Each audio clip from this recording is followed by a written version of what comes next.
Welcome everyone to another amazing episode of the Average Ontario Anglers Fishing Podcast. Joining me today is the man with the mustache and beard, Andrew, and I'm your host today, Jesse. If you haven't watched this podcast before or listened to it before, this is a podcast where a bunch of average guys tell you average tips that will help you catch average size fish. Just kidding.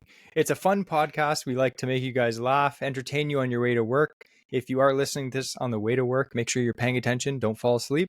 But we have a really cool Only episode listen, today. don't watch on your way to work. Yeah, don't watch the YouTube version. Only listen to this on your way to work. So every week what we do is we have an interesting fishing fact to start off the episode. And to handle that, we have Andrew, the man with the mustache. All right. So this week I wanted to talk about something that it's been showing up a lot on my social media feeds. And it's something that is probably one of the most recognizable landmarks of North America, especially Canada, is Niagara Falls. Something that I know anyone that is listening to this podcast, even if you're not from, Niagara Falls for us is only like an hour and a half away, a couple hours away maybe. And for those, who are living further away, if you are out in Alberta or you're in Scotland or if you're, down in the States somewhere, I'm pretty sure you've heard of Niagara Falls. Isn't it like one of the 7 wonders of the world? Yeah, I think so. So fair to say, most people have heard of it. Yeah. So some interesting facts about Niagara Falls is every second, 3,160 tons of water cross over the falls. It's when you combine all three, they form the second largest waterfall in the world, the largest being Victoria Falls. And so now we have to split it a little bit. So my favorite part of Niagara Falls is the horseshoe because, one, it's in Canada, and the other two sections of the falls is right on the border of America. So American has the American Falls and Bridal Veil Falls, which that accounts for 75,750 gallons per second. And the Horseshoe Falls have 681,750 gallons per second. Wow. So the Horseshoe Falls is the main body of water that's coming from the Niagara River and coming off. Now, the reason why I'm giving those facts is because it's important to understand how powerful Niagara Falls is. Because, as I mentioned before, I've been seeing on my social media feeds video of a deer being swept over the falls. I don't know if you've ever seen that before, Jesse. It's a deer swimming in the water and unfortunately drops off. Now, that deer, from all the research I've seen, that didn't survive. I'm sorry. But it got me thinking of what other stuff has gone over the falls. So, first of all, I'm thinking, okay, it's water. Do fish go over the falls? Yes, it makes sense. Fish are going to go over. They're going to come from upstream and be swept down. Maybe they can't keep up with the current and they get swept over. Now, most of the time, they say that fish survive this fall with no issue. It's crazy, but they survive it. They're used to having lots of pressure, like water pressure and stuff like that. They're used to that. And if they get stunned, what happens is the birds below the falls will usually eat them as they float to the surface. So there are some fish casualties, but usually it's only because they're stunned. They don't die from the drop. They're just knocked out and then birds eat them. But some other things. So first of all, one fish that I'm not sure if the fish got injured, but someone did. There's a tourist going through the Cave of Winds, which is on the American Falls, and got hit by a salmon that fell down the falls. What? Can you imagine that? Just like, now, we've had our ankles busted up by Chinook in the creek. I can't imagine having one drop down like 90 feet from above. Yeah. Well, that's crazy. Thankfully, it kind of only grazed the guy. It wasn't actually a full contact dead center hit. That would have been a very different statistic if that was the case. But in 1901, there was Niagara went over the falls as a test run in a barrel. Now, Niagara was a cat. Poor cat. And again, like I said, that was a test run for Annie Taylor's barrel rides. And Annie Taylor became the first person to ever successfully survive going over the falls in a barrel. Another interesting person who went over the falls was October 22nd, 2003.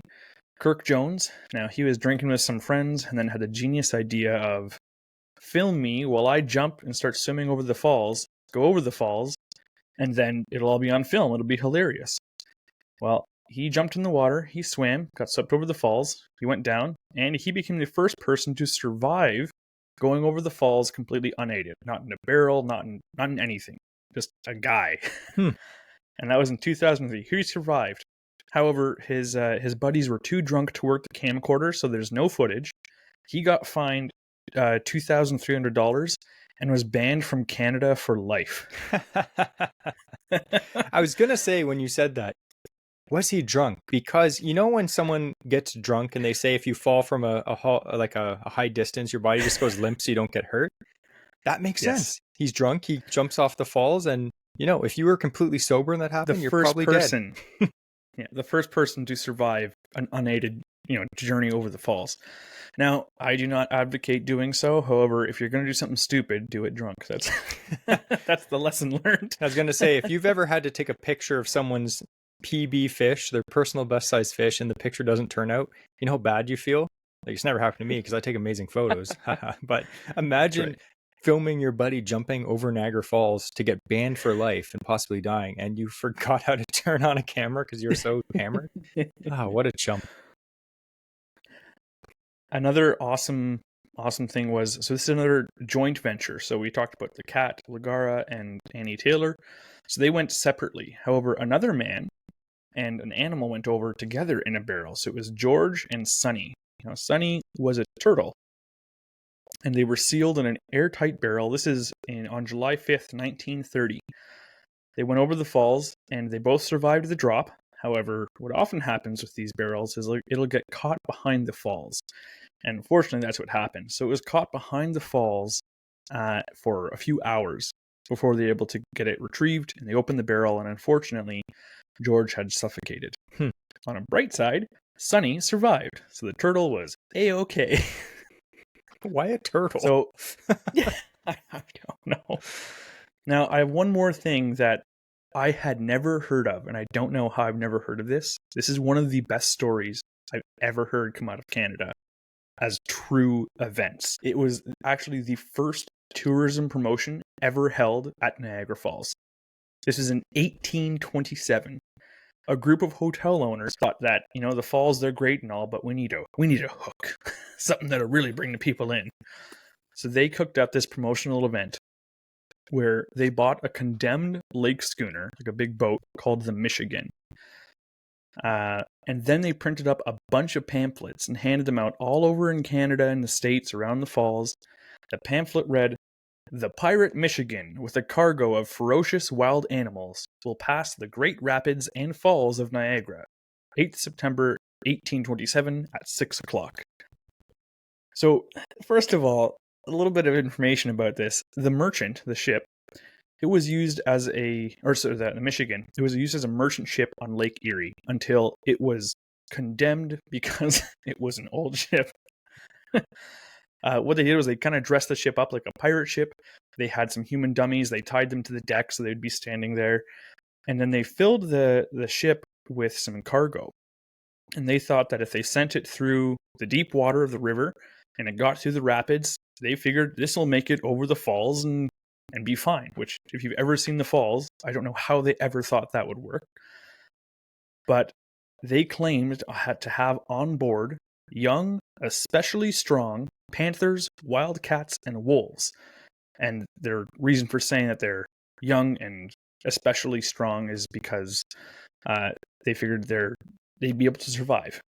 Now, in reality, what you want to take a guess as to what they had on board, Jesse? Now, there is a variety of animals. I'll say that.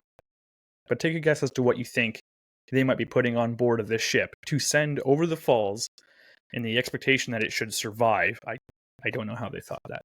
What do you think's on board? I think like farm animals, like cows. That's a good thought. No, I don't know why. So they had a buffalo, 2 small bears, 2 raccoons, a dog, 15 geese, 2 foxes, and an eagle. Makes sense. So their plan, which happened, they towed this boat full of these animals and these dummies on board and stuff like that. They towed it to Navy Island, upstream of the falls, and they let it loose. Now it got to the rapids and the hull tore open and the two bears actually escaped. They swam over to Goat Island. Now, the rest of the animals, I don't know why the bears weren't, but the rest were. The rest of the animals were tied or caged on this boat. But, the bears, let's just let them run into the wild. It made it over the falls, and unfortunately, one goose survived. That's it. Wow. Of all that stuff. And yeah, so that was the first tourism promotion ever held at the falls. And I don't know about you, but I would definitely watch that. No. Like, what? You know how in movies are always like, no animals are harmed in the making of this film? It's like, guess what? We harmed all the animals in the making of this hotel promotion. Yeah, that wouldn't fly this time and age, would it? That was the 1820s. What can you say? Yeah. So thankfully, I have no plans of going over the falls. I'm hoping no one else does because the statistics state that only about 25% of people who go over survive. Those aren't great odds. No, not very good. And I think every time I go to the falls, when you're standing right there, you always forget how much like awesome power the falls is. So intimidating. Like I can't even say that unless I was like under the influence of some weird thing that I'd ever like stand up there and jump off the falls and think that I was going to survive. Like it is terrifying. Well, the amount of force that water has is one other thing I didn't mention is at the bottom of Horseshoe Falls, so the big one, there's 2,509 tons of force that this water is hitting the bottom with because it's so much. Like that's why these things like fish can survive because apparently they get cushioned by like all the air bubbles in the water and they kind of just dive bomb into the water. But anything that's, not a fish is there just getting hammered by this water as soon as they go over. Like, that's crazy pressure. Yeah. I would die. I'm not a fish. Absolutely. Did they bury those people in barrels? That's my question. How ironic. Why don't they just send them over in coffins instead of barrels and just save time? Yeah. That's interesting. And again, Niagara Falls, like I actually just drove through Niagara Falls the other day on my way to New York. And it is, if you've never been to Niagara Falls, I know it's kind of crowded now and stuff, but you've got to see it at least once before you kick because it is truly, especially like Andrew said, Horseshoe Falls, like the Canadian Falls, way better than the American side. No offense, Americans, but it is awe-inspiring. It's just insane the amount of water and the noise and the mist. Like I remember one time I was working somewhere in Niagara Falls near the falls, I guess, and we parked and we came back and the car was just wet from the mist. I was like, oh man, people's cars must rust really bad here. Just constantly moist. Ugh. It's crazy to go in the winter and just everything is coated in perpetual ice. It's nuts. Yeah, it's a death trap. Yeah. So that was interesting. Again, like I said, Niagara Falls is something that, again, everyone's probably heard of it, especially if you live in Ontario or, I guess North America in general, but I don't think everyone's been there. So definitely check it out if you haven't. And below the falls, it's the honeymoon capital of the world. Yeah. My honeymoon wasn't there, but yeah. No. But I was going to say, lots of really good fishing below the falls too. So not like right below the falls where those whirlpools of death are, but slightly further down. So maybe we'll... right below where you can get hit by a salmon coming over. Yeah.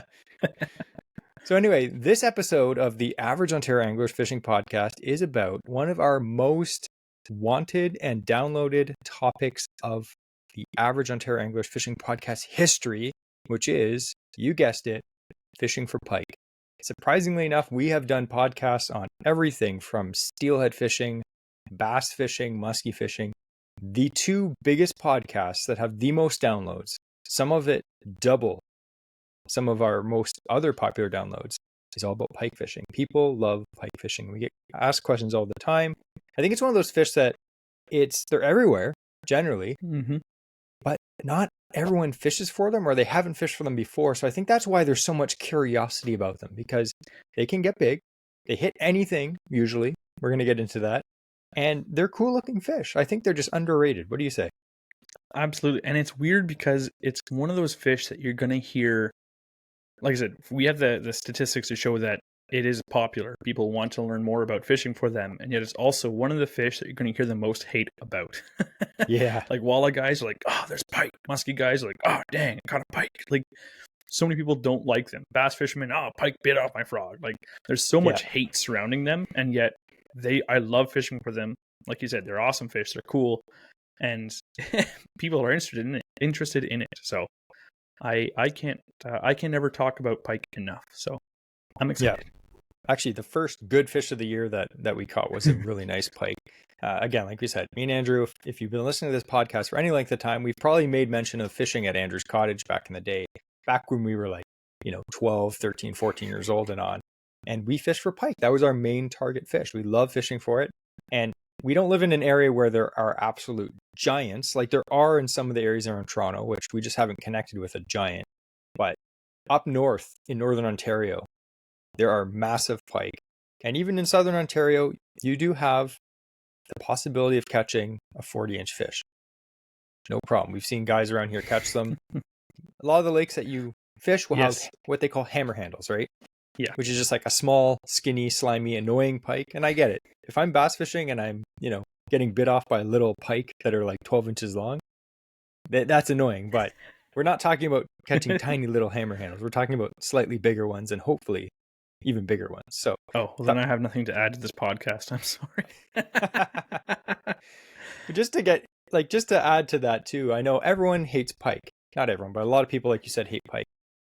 But we have a few lakes that we know if we go out there with some of the lures we're going to talk about, we can catch a handful or oftentimes, a dozen or even more pike that are in the 3 to 5 pound range, right?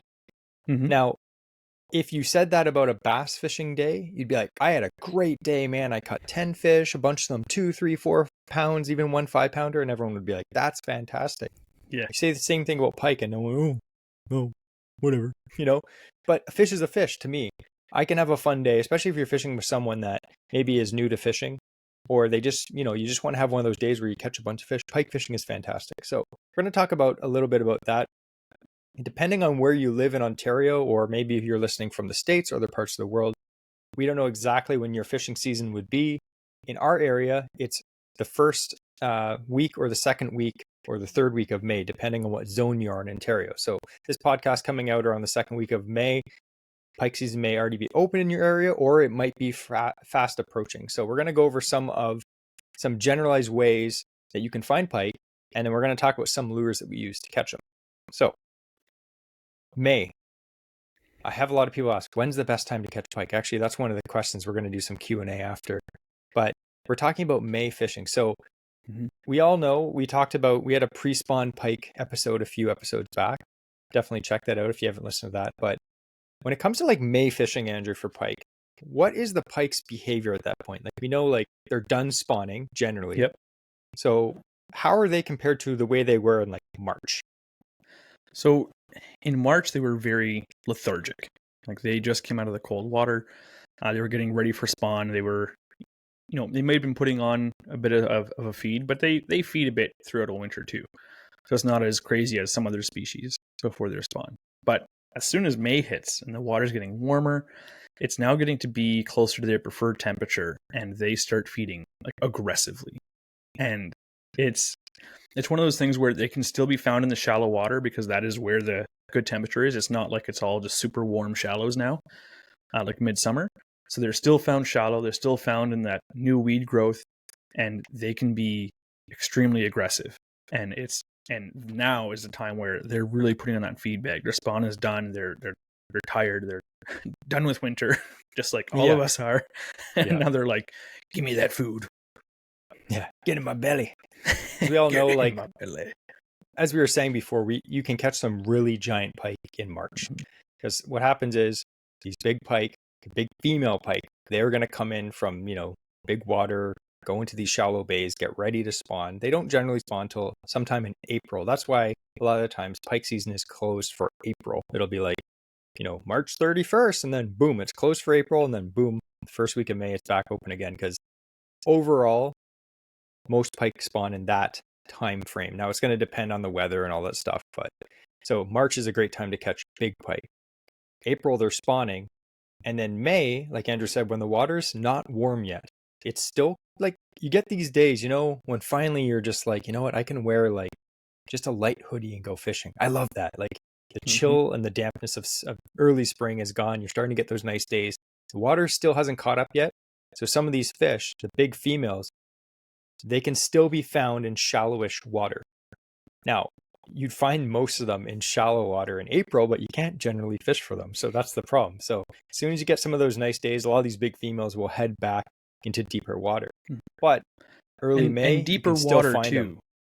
Yeah, I was gonna say like deeper water is always Subjective to the lake that you're in. Yeah. So the other thing too is a lot of times when pike spawn, their backs are out of the water.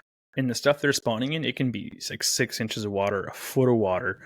It can be super, super shallow in these bays because that's where it's going to have the warmest temperature.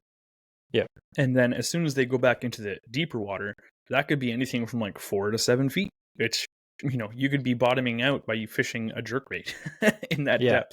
So it's, again, it doesn't have to be, thinking of, I need to have super heavy weight or I need to start down rigging around drop-offs for these big fish. No, they've just dropped back kind of into the same area where these other species of fish are getting ready for their spawn, like the crappie, like the bass.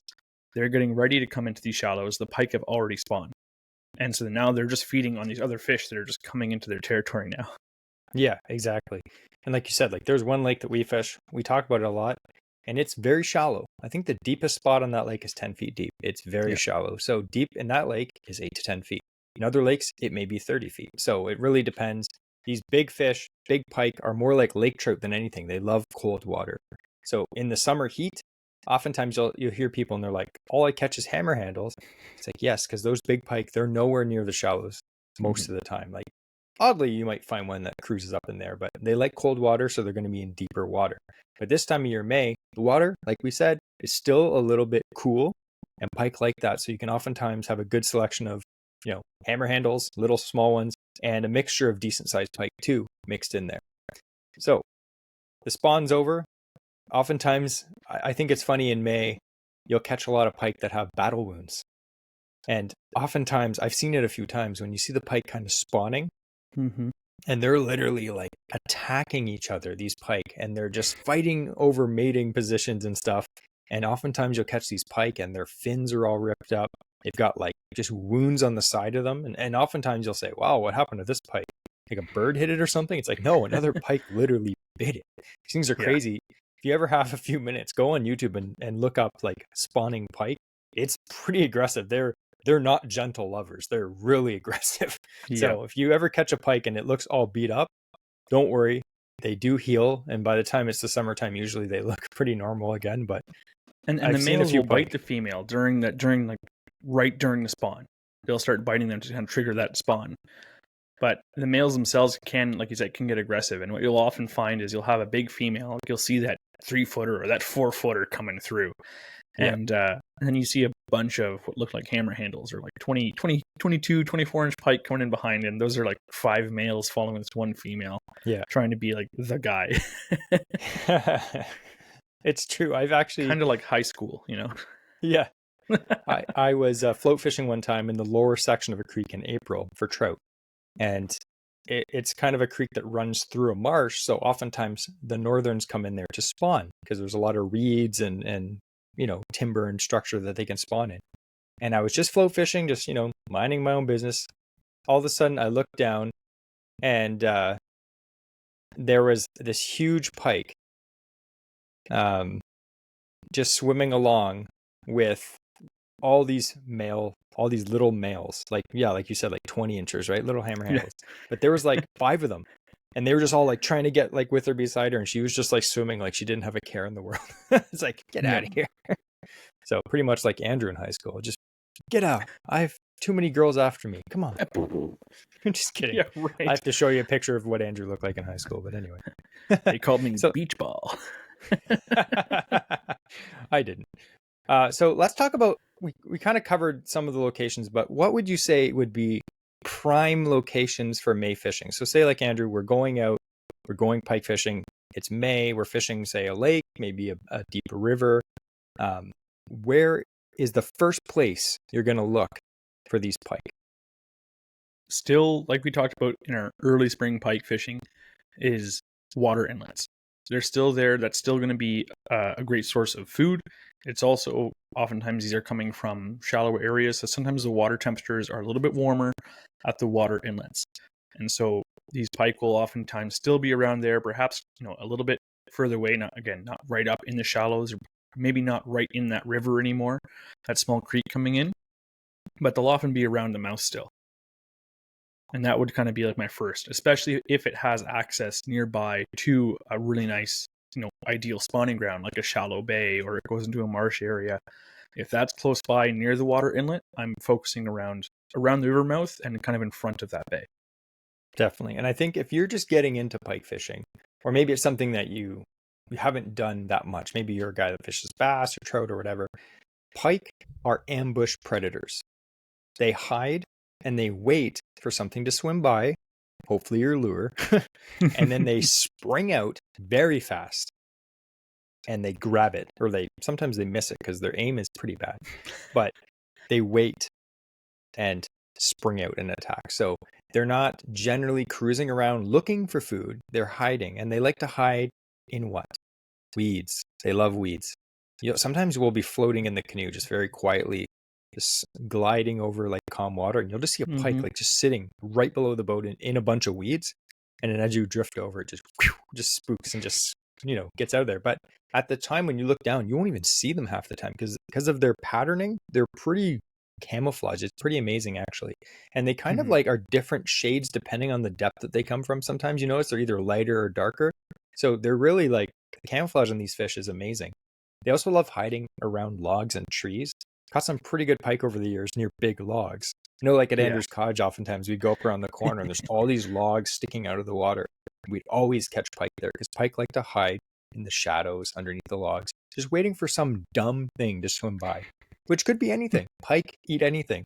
Could be a minnow, could be a perch, could be a muskrat, could be a duckling, doesn't matter. Whatever swims by, if they can fit it in their mouth, they're going to try anyway. You've even seen pike, you've probably seen some footage of pike on YouTube or Instagram, and it's a pike eating another pike and it's choked to death because it's a 20-inch pike trying to swallow a 15-inch pike. So, not saying you have to use lures that big, but don't worry if you're using something slightly big because a pike will still hit it. Yeah, it's amazing the size of something where, like, I remember using the big Williams wobblers and I was catching hammer handles. Like they had no problem going after that thing. Yeah, and another thing that pike often eat, like you mentioned, ducklings, or but also in the springtime, like around this time of year, you have the frogs coming back out, and so frogs is another like preferred forage for pike that some guys won't think to use topwaters. And sometimes it can be aggravating because, again, they have terrible aim because as soon as they open their mouth to like eat something, they go blind. They can't see in front of them anymore.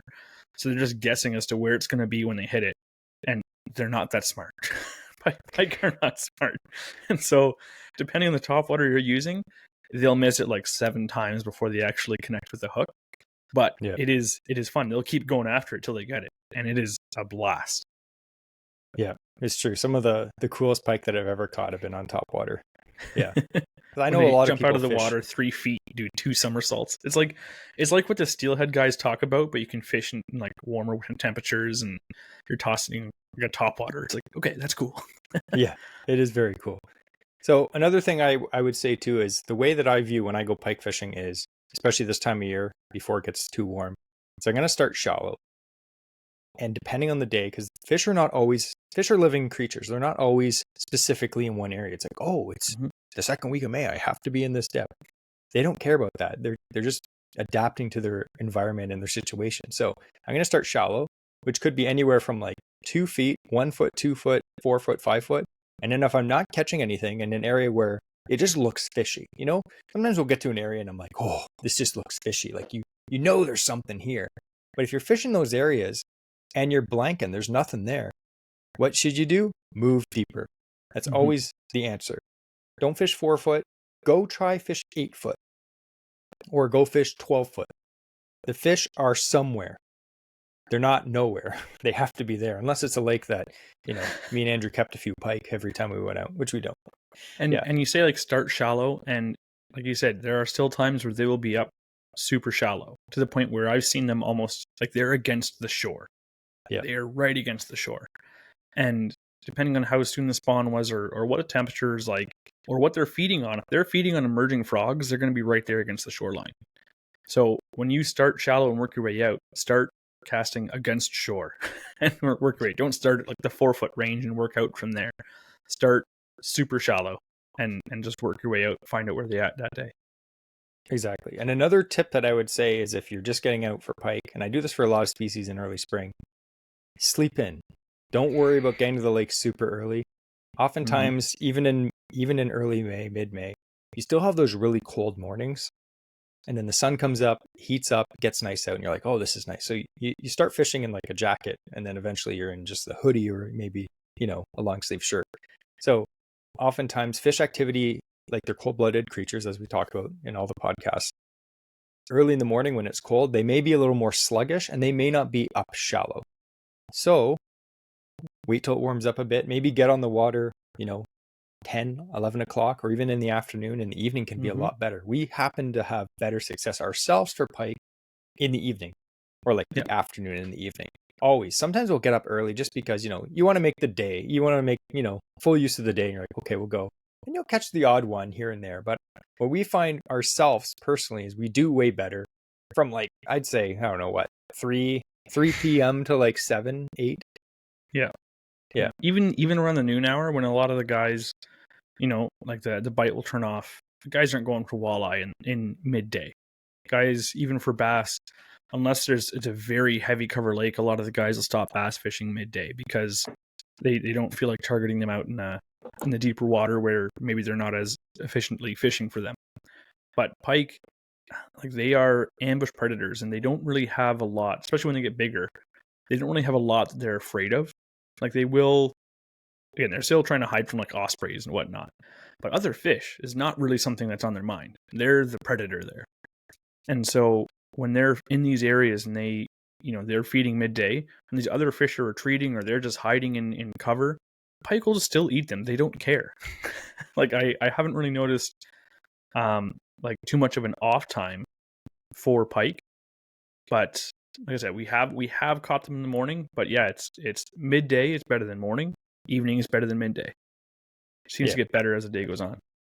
Yeah, and I know there's going to be someone just shaking their head being like, I catch all the biggest pike in my lake at 5 a.m. That's great. If it's working, don't change it. For sure, don't change it. But that's just our opinion. That's why you're listening to our podcast. So that's pretty cool. So I thought we could just go into a little bit about lure choices because I think a lot of people, you definitely have lures. If you have lures, you probably have lures that work for pike. Don't overcomplicate it. I know when people are always like, pike are dumb. It's like, yes, small pike are usually dumb. Even larger pike are pretty dumb. They're not like stupid. I know in some areas, like we fished this one lake, gin clear water. We were getting follows from like high 30 pike and they would just follow our bait and not hit it. Like several times we'd have them just follow up and they'd either seen that lure before or they're just not interested, or they're just smart enough. So not every pike out there is dumb as a brick. But generally speaking, most of them are not picky. I'd say they're not picky. That's a great way to say it. And it's like that with most fish. I think if you can get a lure to the fish at the proper area, past where it is, it generally, if it's hungry, is going to grab it, especially if it's a good presentation. So why don't we talk about some of our favorite pike lures? And we'll start off with Andrew. If we're going pike fishing, and you have a bunch of rods, what is one bait that is always tied on right away in the morning? You know it's going to go, you're going to cast it. What's one of them? I know what you're going to say. A white big blade chatterbait. Yeah. That's usually my go-to for no matter what I'm fishing, but pike especially. Like that is probably my best producing pike bait is to, get a big blade chatterbait or even regular chatterbait, a nice long slender trailer on that, like the chatter spike or just like a fluke or something, even a Senko. Throw a Senko on the back of that chatterbait, something that will just continually whip behind that chatterbait as a chatterbait gives the action. And that's my go-to and what I've caught most of the pike on. Yeah. And why would you say that is one of your first picks for lures? It's one, it's versatile, so I can fish it at different depths and different speeds very easily. And so when I'm using it as a search bait, I can effectively search the area to like dial in where they're at. So let's say, and it's mostly weedless. So again, great going through cover, I can fish it at a variety of depths. I can let it sink down and then kind of reel it in and 4 feet down or 6 feet down and really slow roll it. Or I can burn it in across onto the surface. So it's something that I don't have to keep swapping baits for, because I have confidence in it. I know it will work, and I can fish it a variety of ways to figure out what the fish are doing that day. Yeah. And I'd say one of the pros of a chatterbait, to add to the point that it's a search bait, which is a good term to use, because sometimes with pike, unless you're casting at specific structure, like, oh, there's a tree in the water, I'm going to cast there might be a pike there. Sometimes pike are just kind of like in the weeds or along a weed edge, and you don't know exactly where they are, but you're kind of fan casting around. So a chatterbait is a great bait because you're just covering water. But I think one of the awesome things about a chatterbait that I like is pike tend to inhale baits. Like Andrew said, when they attack a bait, their mouth is open, and sometimes they completely inhale the bait and it'll be hooked pretty deep. And they have big teeth, if you didn't know.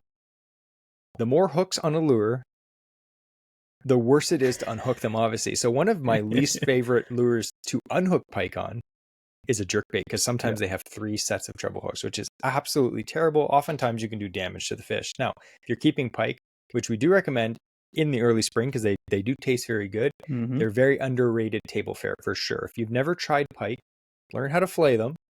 Even do the easy 5-piece method if you have to. Try pike, it's actually very good. Yep. But the point is, chatterbaits only have 1 hook, 1 single hook. So when they inhale that bait, which oftentimes when you hook a pike on a chatterbait, it's like choked, like way down. It's easy to get out. Yes. Which if you're doing catch and release fishing, as many people do for pike, it's great. Especially oftentimes you'll catch small pike, like really small pike, like 12, 13, 14 inches. And they just like ravage the bait. You can just literally grab the back of the hook with pliers while the fish is still in the water and just give it a shake, and the fish just pops off, which is great. So that is a great thing. Spinner baits work really well as well. But the reason why I would say, again, my personal preference over a chatterbait is you can catch more pike on a chatterbait because it doesn't really go out of tune. Yes. Whereas a spinnerbait, you catch 2-3 hammer handles on that, not even a big one, and that frame will be bent to bits. It's true. Now, once I was going to say the next lure that I'd pick is a spinnerbait, because I do like spinnerbaits. The difference between, we get this a lot, the difference between a chatterbait and a spinnerbait is a chatterbait is more about vibration and a spinnerbait is more about flash. Now, you do get a lot of flash off of a chatterbait, but it's not as much as a spinnerbait. No. And you do get a lot of vibration off a spinnerbait, but it's not as much as a chatterbait. So if I'm trying to attract pike from a distance, I love a spinnerbait. Number one, it's a lot more weedless than a chatterbait because the metal arm, the R-bend, goes over the hook. So you can reel it through timber better than a chatterbait, weeds better than a chatterbait. And it has a lot of flash, which we all know pike, a lot of the best pike lures of all time, they're shiny. You got spinners and spoons, which we're going to go into, jerkbaits. They like flash. So a spinnerbait is great.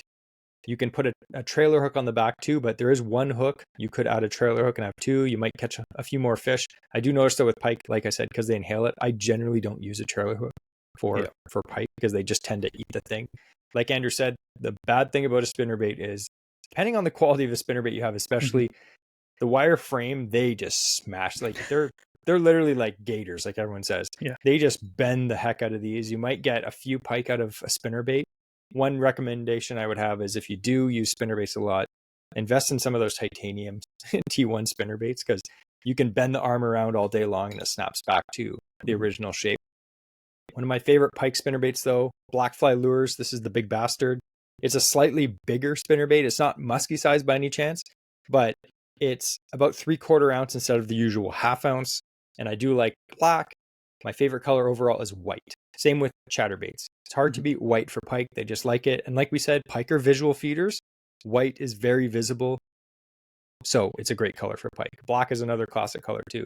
So a spinnerbait is a great bait. And again, if you're fishing around timber, weeds, rocks, anything that could snag your bait normally, I would definitely pick up a few spinnerbaits, because you can, they're very versatile. You can cast them anywhere. You can fish them at any depth. Say you're fishing shallow, just reel a bit faster over top of the weeds. Or switch to a buzzbait if you want. Buzzbaits will also work well for pike. Yeah, exactly. So again, count it down, fish it deep, or fish it fast. Same with a chatterbait. Chatterbaits though, I know like we kind of got on a chatterbait, like, We love chatterbaits. We kind of got on a phase where for like many years, we're just like, all I want to fish is a chatterbait. And they work great. So yeah. But like you said, the big blade chatterbait has been absolutely great for us because it has the blade, I think, is 60% bigger than a regular chatterbait.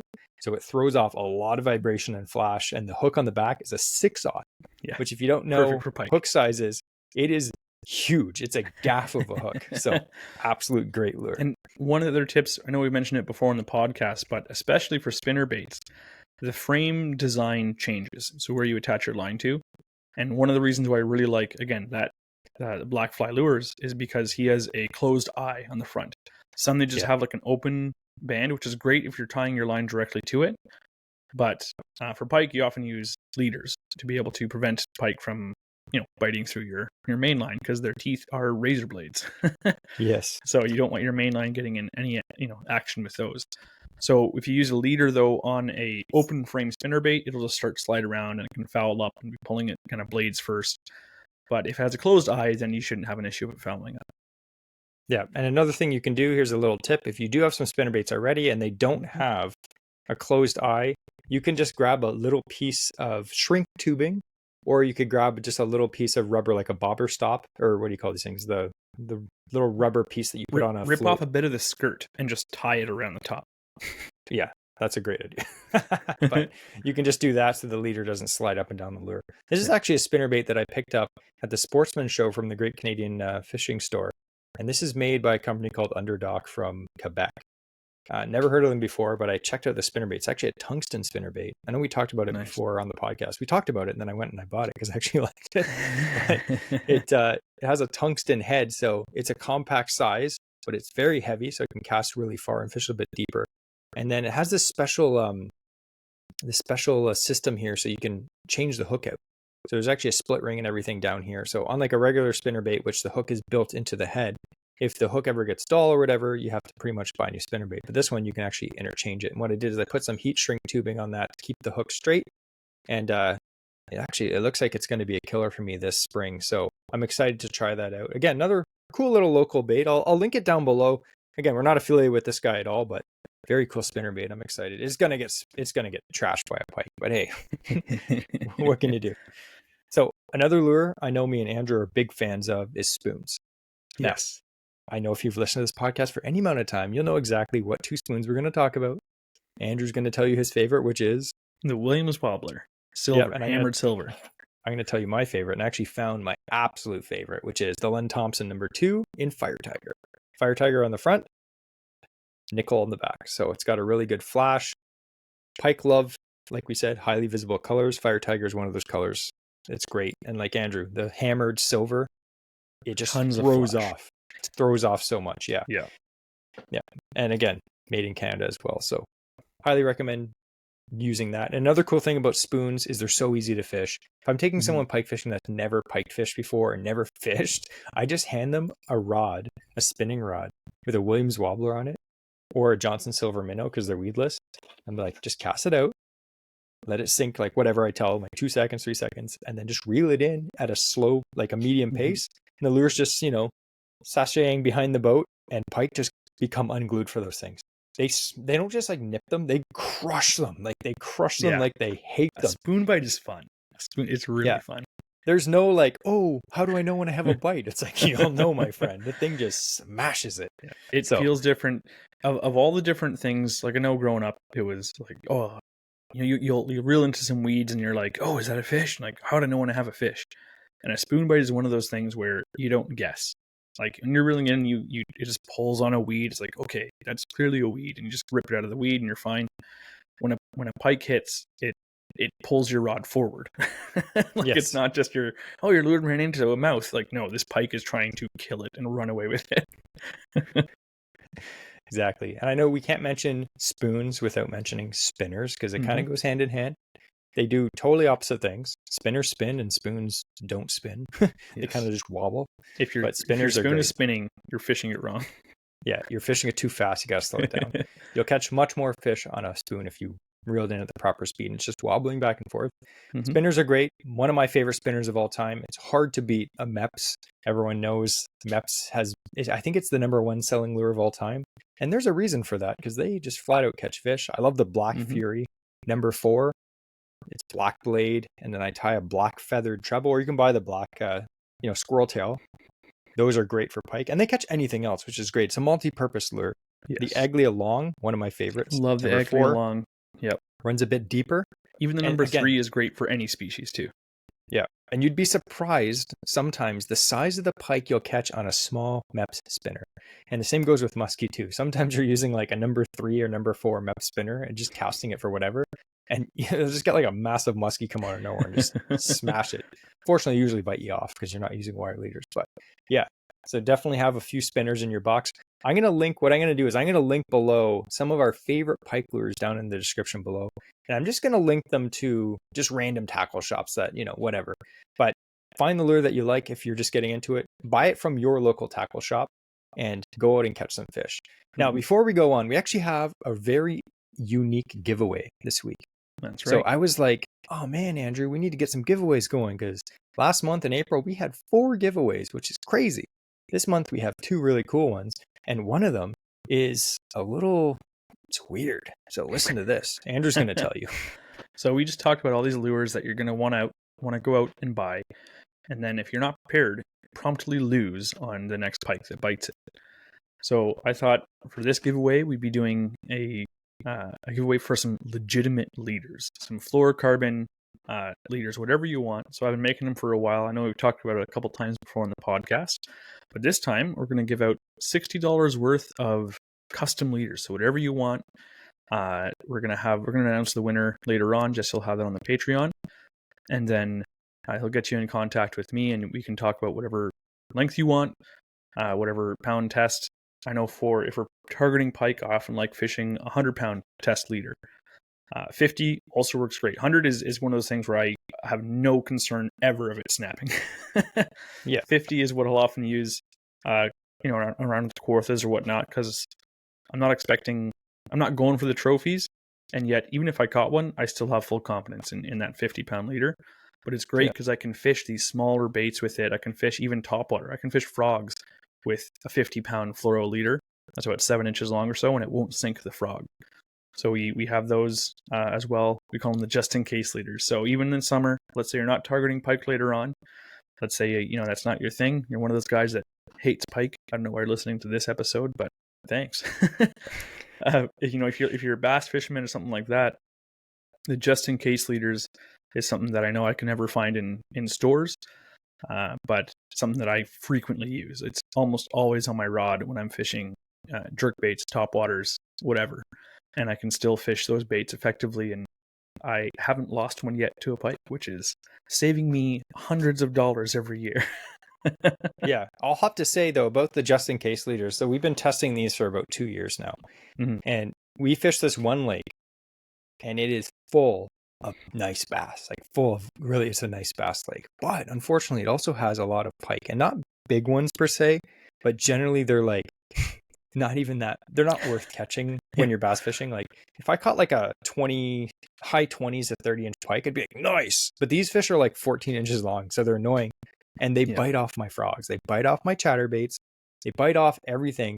And you think it's a bass, so you swing on it, right? And then it just twing, little pike, and you'll see it swim away with your chatterbait in its mouth. And maybe you're not fishing jackhammers and you just lost $25, but even if you lose a $10 lure, I don't like leaving fish with lures in their mouth. That's kind of cruel. But I also don't like losing baits. So what I did the last 2 years is I used some of Andrew's just-in-case leaders. I like them short when I'm bass fishing, 6-7 inches, 50-pound fluorocarbon. Again, fluorocarbon is very abrasion resistant. It's not heavy, like Andrew said, but it's heavy enough not heavy enough. It's light enough that you don't really notice that much of any action change when you use it on a bait. So if you're fishing this lure on a chatterbait, I don't notice any action loss. So I have full confidence using it in this lake 100% of the time when I'm bass fishing. And not that bass are line shy, but the fact that it's clear, it gives me that like confidence in my mind that I'm like, okay, the bass can't see it. Not that it would matter because you could tie straight braid anyway, but I used it all last year and the year before. I caught some of my biggest bass of last year on it when I was using a chatterbait. So I have no thought at all that the bass are spooked off by this. Now, again, we're not fishing a gin clear lake, but for regular bass fishing in weedy, stumpy areas, if there's pike or even muskie in the lake, definitely have one of these because you'll save, even if you buy 1 leader and it saves you 1 lure, not only did you not kill a fish or get a hook stuck in their mouth and they swim away with it, but you just save $10 on your lure. Yeah. So yeah, great lures. And great leaders. some of the things that I when I started making them, because for a long time I grew up and I'd fish those, cheap wire leaders. Yeah. And I mean, they work for a long time, except over the years, I've had a number of them fail. Sometimes I bought the whole pack and the whole pack is duds and is snapping on me and I don't know why. But the fluorocarbon leaders are great. So some of the things I really like about it is with fluorocarbon, you can visually inspect it to see, if you caught a pike, you look at it and say, hey, that's a deep gash. Okay, maybe I'll swap out that leader now. Whereas a wire leader gets kinked to bits and then the nylon coating hides any breakages and you don't know that there's an issue with it until you put a weight on it and like the next fish and then it's gone. Yeah. But, or you cast really abruptly and your lure just snaps off. It's like, no. And another thing too is I found a lot of the wire leaders that are, bright silver and they're giving a lot of flash. And to me, I don't like having like a silver swivel or a big silver snap. So all the stuff that I usually have, I use small copper crimps that are painted black. Any of the swivels I have that I use are painted black. The only thing that's chrome ever is the solid welded ring, which is a very small ring that I'll use in place of a swivel just because it saves a lot of weight. Again, to prevent action loss. But even the snaps, like I don't have these huge silver things shining above my bait, creating a very visible line that may create some more line shy. So I kind of wanted when I made these for myself, Jesse and I, we talked a lot, and I wanted to get something where if I'm going to make it, I'm going to make everything that I possibly could to make it the best I could for what we like. So that's what we've done. So anyways, the giveaway, again, $60 worth of leaders. So that should get you if you want musky leaders or if you want, musky trolling leaders, pike leaders, or if you just want those just in case leaders where you don't want to lose any of your stuff when you're fishing for bass and whatnot. One fortunate Patreon subscriber is going to be able to get that shortly.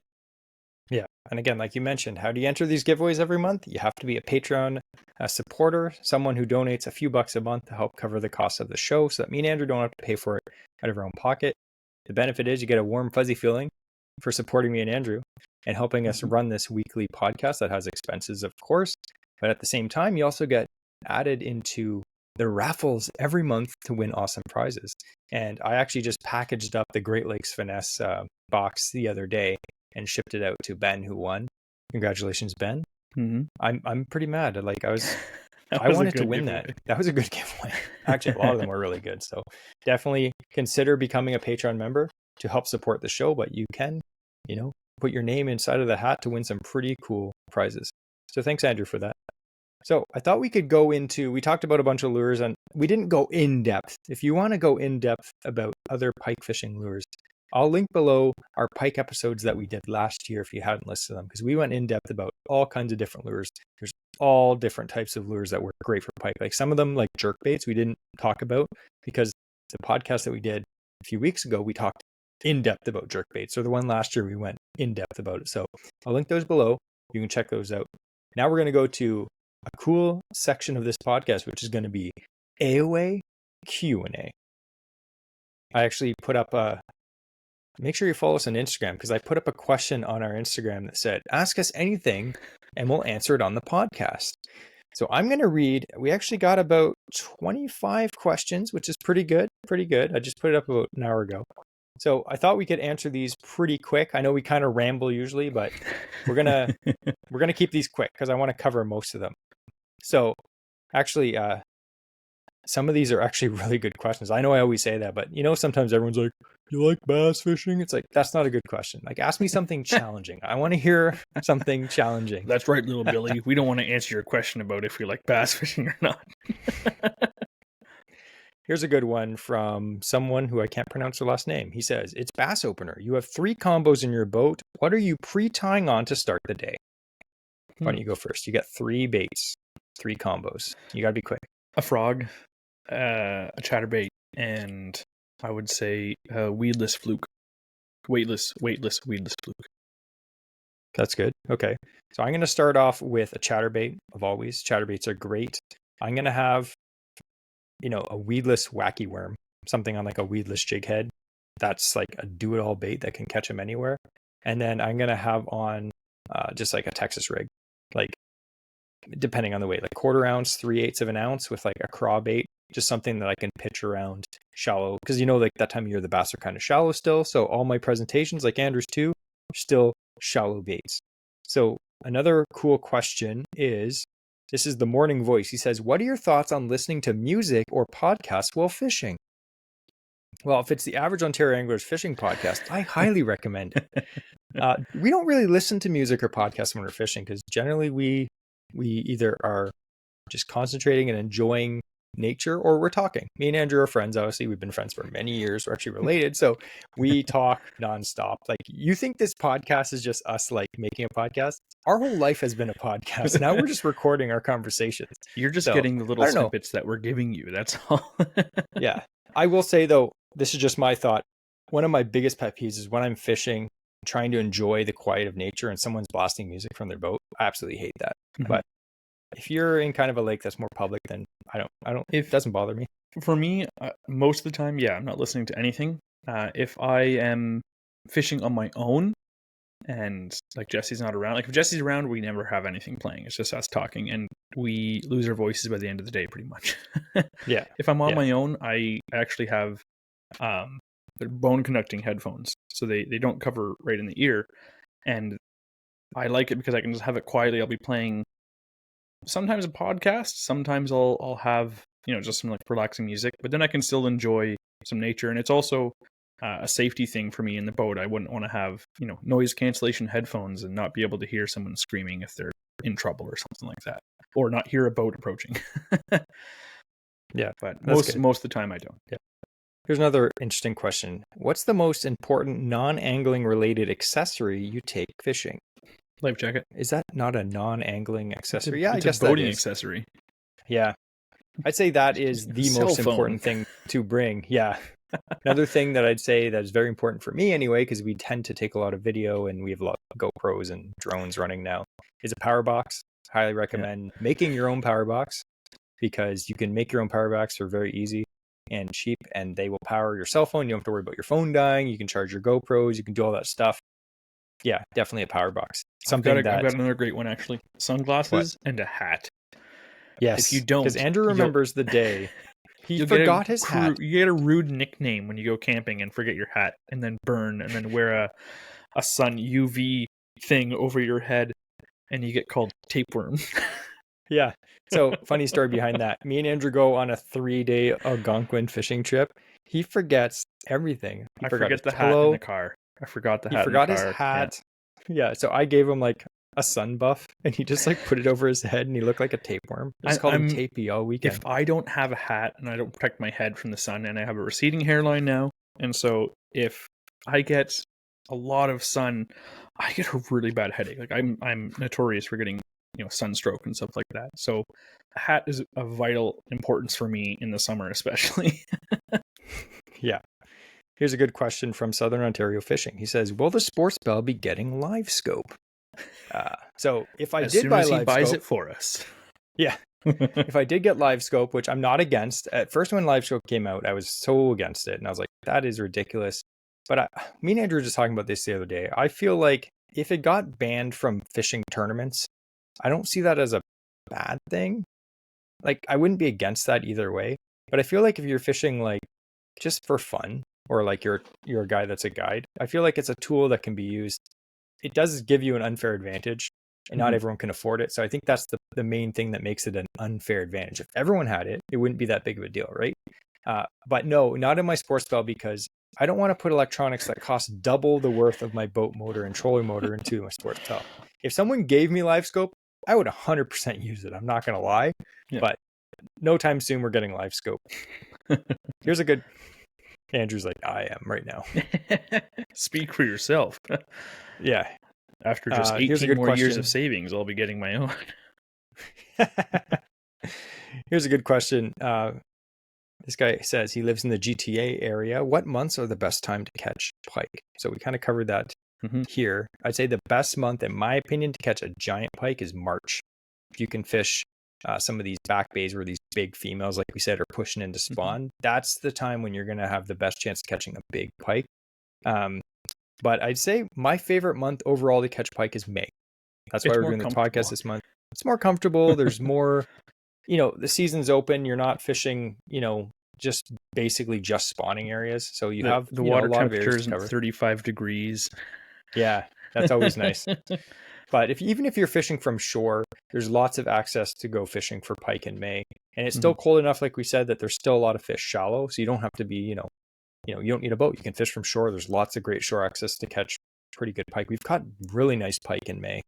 And, throughout the summer, it gets a little bit tougher because, like we said, a lot of the bigger pike go deep and you may not have as much access to them without, a boat. So from shore, definitely the spring, early spring. Here's a good question from Colton. He says, Texas rig versus skirted jig with a craw trailer if you had to pick only one, and why? So basically a Texas rig versus a jig. I would say Texas rig purely because I've fished it for longer. I have more confidence in it. And if I know I can fish heavy cover and not heavy cover with it, I could fish, a lay down like a tree, or I could also flip it right into some heavy stuff or underneath the dock. Whereas a jig, you can fish, heavy weeds, but it's not as weedless as a Texas rig. Yeah. Same with me. I'd say just because I grew up fishing a very sloppy, weedy lake, I've found that Texas rigs are a little better for that. And I do find you get more bites on a Texas rig. You generally get bigger bites on a jig. So that's a hard one for me. It really, I guess it depends where I was fishing. But if I was fishing the lakes that I normally fish already, I'd probably say Texas rig just because Texas rig is a little more versatile in my opinion. And you do get more bites on it. And yeah, that I just find like we fish a lot of weeds and it just slips through the weeds a little better. So although I have caught some donkeys on jigs, like absolute donkeys, like biggest fish of the trip kind of deal. Like, oh yeah. Here's a good question. You should let me go fishing with you guys. Not a question. Not disqualified. Disqualified. So here's a good question from Derek. He says, you have 3 hours in the water. Are you hopping around or sticking to known favorite spots? 3 hours, it's not a lot of time. That sounds like a lot of time, but it's not. It's not. I would say if I have 3 hours, it depends. Well, he says if it's known spots. So let's say it's a lake that I know, I'm probably going to stick to known spots because I know the best route I can take to save travel time on. So I'm getting the most time on the water actually fishing. If it's a new lake, I would say running and gunning until I'm finding fish and then just stay there. Yeah, same with me. Like 3 hours is not a lot of time to find new spots unless you're just fishing like shoreline structure. If you're looking for actually like, rock piles or weed lines, you're going to eat up a lot of time just trying to find those. So I would definitely fish spots that I already know. Here's a good question. Actually, I had two similar questions. So one of them is, on a scale from 1 to 10, how excited are you for muskie opener and baits for opener? And that's from Mitch. And another guy asked, any updates for go-to muskie lures? He's planning a trip to Burleigh Falls for opener. So I guess for muskie lures, I actually looked at this question before, didn't tell Andrew. So I have a few of my favorite early season muskie lures that I'm going to have ready to go. Again, we have lots of lures. Me and Andrew have tons of muskie lures, but I'm trying to bring less this year. So speaking of early season muskie, like opener is coming up really soon for muskie. Like we're really excited. For 1 to 10, I'd say like a solid 9. Like I like fishing in the fall for muskie much better than fishing in June. But any opener is really exciting, especially when you like the thing. So one lure that I'm going to have tied on 100%, I picked these up the other day. This is the Chaos Tackle Micro Medusa. I've never used this before, but I have so much confidence in it because the mini Medusa, which is, I'd say probably double or triple the size of this, I've caught several muskie on. This smaller one, it's about an ounce, I think, maybe 3/4. It's just like if you've ever seen a Medusa, I forget how Andrew described it before, but it just looks like an alien with 3 tails on the back. It's a big twister. You kind of just pause them. You can just straight retrieve them. You can't fish them wrong as long as the tentacles are twitching in the back. So that's going to be one of the starters I start off. This is a black and orange. It's a smaller bait, but in opener, early season, generally you're using smaller baits for muskie. Another lure I'm excited to try is I've got one of these just like Lungen Lures crankbaits. That looks good. I was going to say the Mepps Muskie Killer. It's a smaller spinner, but nice bucktail, but that's a great springtime presentation. Yeah, I have one right here. That's actually one of the first baits I usually toss. It's either a Mepps Muskie Killer or the bucktail, or the Joe Bucher 500 size, which is very similar in size. Mm-hmm. They're very small baits. They're not what you'd consider like a big muskie bait, but giant muskies get caught in these every single year. The problem with these is they don't weigh that much, so they're hard to cast on actual muskie gear. So you kind of have to use pretty much beefed up bass gear for these, but they catch big fish. Another lure that I always have ready to go for muskie is a whopper plopper. This is the biggest bass size you can get. Now they do have a bigger muskie size, but this particular one I've caught a few muskie on, and I've missed many muskie on, unfortunately, because they're like pike, they have bad aim. But this one is like 5 inches long, and I think weighs like an ounce, something like that. So it's not a huge muskie bait, but especially in opener when they're shallow, I find this bait, it's not overly aggressive, so you can get a lot of hits on it. It's not a huge bait. And another bait would be small bucktails, small spinners, kind of like the Mepps. This one I actually picked up at CanCast. This is a little handlebars. It's just like a single 5. Really excited to use that. And then a classic bait that I know Andrew caught one of his biggest muskies on. Great all year round, but around the early summer, J13 Rapala. You can't beat that. That's a great pike lure too. It's just like a 5-inch bait, jointed. It floats. You reel it in and it wiggles, and that's it. So all kinds of musky baits on tap. A few diverized baits, this little 6-inch ones like this Titan. Some of the things to keep in mind too is like in the spring when we're fishing bass opener, the amount of times I'll have a muskie bite us off in the quarters or something like that is because we're fishing bass-sized tackle. And again, we'll lose a couple chatterbaits, until we got the just in case leaders. But shameless self plug. But the like muskie going for a even like a chatterbait or a spinner bait, and like I would suggest even if you had you can get musky sized chatterbaits, but they're usually like much heavier. Some of them still have a smaller profile, which would be great for the spring, but they can also run like quite deep. And so if you're fishing some shallower areas, you could still get the 5/16 5/8 ounce chatterbaits, and put that with like let's say a large twister tail, like a 5 or 6 inch twister tail on the back of that thing. And again, just beefs up the profile a little bit, but again, is kind of a large bass size bait, and muskie would crush it. Yeah, basically what we do is we use big bass baits or small musky baits. Another bait that I'm excited to use this year is I'm trying to get into using glide baits more. So this is a little Rapala twitch and wrap. It's just like a little 4-inch, like what they call a glide bait. It's not like a bass glide bait. This is a musky glide bait, which has been around way longer than the bass glide baits. So we're going to call them glide baits. But it just has like a zigzag walk the dog action underwater. And it has a triggering action because as you twitch it, you let it pause and then twitches it again. It kind of causes fish to react because oftentimes in early musky season, the fish aren't overly aggressive yet. They're kind of being a bit picky. So yeah, we're excited for our opener. We're actually, we're going to go out. We're hopefully going to catch some fish.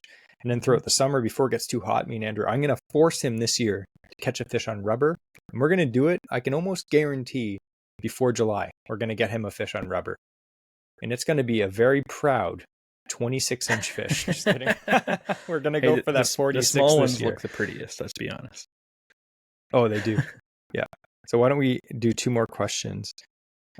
Here's a question from BH Anglers. She says, what are your dream fishes to catch? Species, size, and place to catch them. 2 that I would love to do a destination thing for would be Arctic char and Arctic grayling up in the territories and stuff up north. Those are 2 that would be absolute dream fish for me to catch. And another one, kind of that would be like the same trip. Grayling really interests me for some reason. I don't really know why. It's just the giant fin. I love it. And the other one would be Yeah. peacock bass in the Amazon. Just they get big and just that's crush, mine. like chopping topwaters. Like that's that's so cool. Yeah. You see the footage of them fishing for peacock bass, and they're just chucking out these big topwaters with these, props on them, and they're just like, and they're working them so aggressively. I'm like, nothing would hit that. And this 17-pound peacock bass just comes up and bites Sending the a thing in 3-foot half. spray of Oh like my water in goodness. front of it, and bass are crushing it. That would literally be what mine would be. We're gonna end this AOA Q&A with question from Open for Bassness. He says, what is your ultimate goal with regards to AOA in the podcast? That's a complicated question because for the longest time, we've just been doing this for fun. Like, we don't make any money off this. We just do it for fun. I think the answer to that right now would be personal satisfaction. So I know Tony, he asked this question. He is a very handy guy. He builds stuff. He does all kinds of construction stuff. And obviously when you build something, like me and Andrew both work with our hands. When you build something, very satisfying, especially when people compliment you on it. You're like, oh, wasn't that hard? But it was really hard, in fact. So I think building an Instagram account to the point where we can go to shows and people want to talk to us and want to come up and shake our hand. That's very satisfying. It's great. It's humbling, really. And creating a podcast out of nothing with no one behind us, no networks, nothing, and just getting the podcast to the point where we have like big wigs and industry guys like who know who we are and want to come talk to us. That, to me, it's just like, wow, we did it. That's great. Now, for the future, I don't know. We're kind of still working on that. We're really happy with all the support that everyone gives us. But at the same time, to produce a show every week and create content and all that stuff, and I don't want to sound like we're in this to make money, but when you work full time, me and Andrew both work full time. We have other obligations. We have family. We have other things that we have to deal with. And then get all this extra work popped on top of you. It would be great if we could ever work less at our day jobs and do this. Will that ever happen? We don't know. We're in the process of, figuring that out. Until then, we're just going to have fun and keep doing this. So we really do appreciate when you guys give us reviews or send us a message and say that you appreciate it, because that's what keeps us going. And we do appreciate, again, those on Patreon who donate a few bucks a month. There are expenses to this podcast. We always mention that. But there are a bunch of people out there, guys and girls, that give us a few bucks a month, just like $2. They're like, thanks for the podcast. I listen every week. It's like 50 cents an episode. I mean, like, that's pretty cheap, right? So it really helps us out, and we don't have to have that stress for, having to come out of our own pockets to do that. So I don't know how to answer that question yet, but we are happy that you are listening. So that's the thing, Tony. He said, what is your ultimate goal? Our goal is to make a podcast for Tony to listen to. So it's a pretty sad goal, but it's okay. So before we end this episode, we have, as tradition states, the quote of the week. And to handle that, we have the man with the mustache, Andrew. Well, he's like, I always forget. I was going to do what you did to me a little while ago. Is I'm going to make you rhyme. You have to come up with the last half of this one. I'm the worst at rhyming. I'm like the opposite of Eminem. Than having you try and rhyme with mouth, though. Okay. That was pretty cruel. I'm not going to lie. So, teach a man to fish for a day, and his wife will make him clean all his clothes, throw him into the shower, and tell him to go away. A lyrical genius.